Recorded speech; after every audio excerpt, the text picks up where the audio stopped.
Hello, and thank you so much for joining me. I am so glad that you are here. My name is Gia Roberts. I am a licensed minister. I am an educator.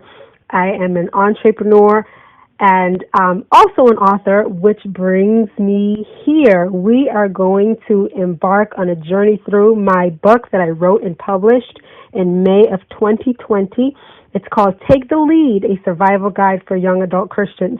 We are going to take a walk through each of the chapters in the book. I'm going to give you some things to think about. I hope to empower you and motivate you and inspire you, which is my passion as founder and president of Lifestyle of the Believer. So we're going to be doing that, and I only want these podcasts to be about 5 minutes so that you can dive into the book and you can let it minister to you on a much deeper level. So if you are ready, let's go. And our first chapter that we're going to look at is called Our Deepest Fear. So several years ago, I was watching this movie. It's called Aquila and the Bee, one of my favorites, and you'll understand why in just a moment, because there was a poem in there from Marianne Williamson that turned out to be one of my favorites. And it was one of my favorites because it spoke to me. It spoke to me to where I was in my life. It spoke to my past experiences, and it spoke to my insecurities. It's called Our Deepest Fear, and it was the inspiration for this first chapter. So I'm going to read a little bit of it to you. It says, our deepest fear is not that we are inadequate. Our deepest fear is that we are powerful beyond measure. It is our light, not our darkness, that most frightens us. We ask ourselves, who am I to be brilliant, gorgeous, talented, fabulous? Actually, who are you not to be? You are a child of God. And the poem goes on and on from there, but I'm going to stop there because that is the portion of the poem that I want to share with you today. And I just want to encourage you that our deepest fear a lot of times is not that we are inadequate. Our deepest fear is that if I actually lived up to the potential that I have on the inside of me, if I actually do what I'm seeing in my spiritual eyes that God has called me to, it's very frightening. Our deepest fear is not that we're inadequate. Our deepest fear is that we are powerful beyond measure. Like, I could have such a great impact on this world, and it may be frightening because you may think, oh, I can't do all of that. I can't handle that. That could not possibly be for me. Oh, yes, it could possibly be for you. The ideas and the goals that you see is not too big for you because God would not have shown it to you if it was too big for you.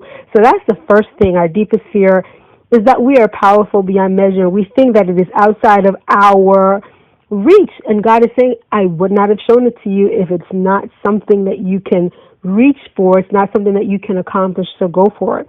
The second part of that poem says that we ask ourselves, who am I to be brilliant, gorgeous, talented, and fabulous?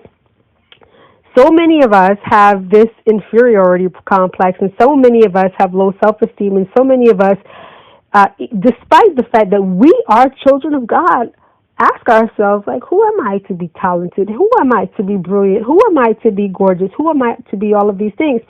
And so that spoke to me. That spoke to the young adult in me because there was so many years of, shrinking so that I did not upset people and so that I did not offend people and so that I did not bother or shake people. And the question is, who am I? I am a child of God. Who am I not to be fabulous?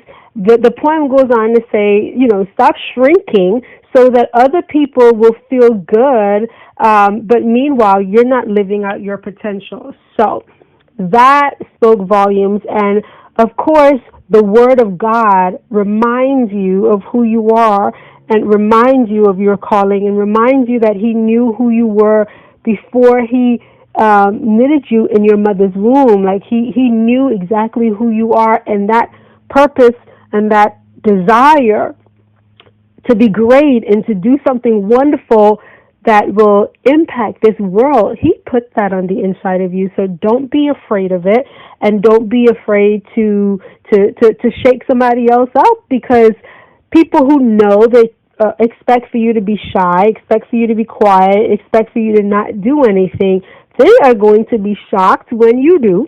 Some will encourage you and motivate you and say, you go, girl, and others are going to be like, where did that come from?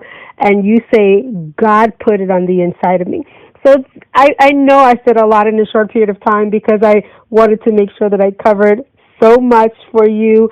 We're going to have a great time on this journey. Get the book, read the chapter. It's some really good stuff in there. And we're going to hit the next chapter. And that one is called Be You. You are going to love that because, listen, God did some major work on the inside of me through being myself. I love you. We will talk to you soon. God bless. Bye-bye.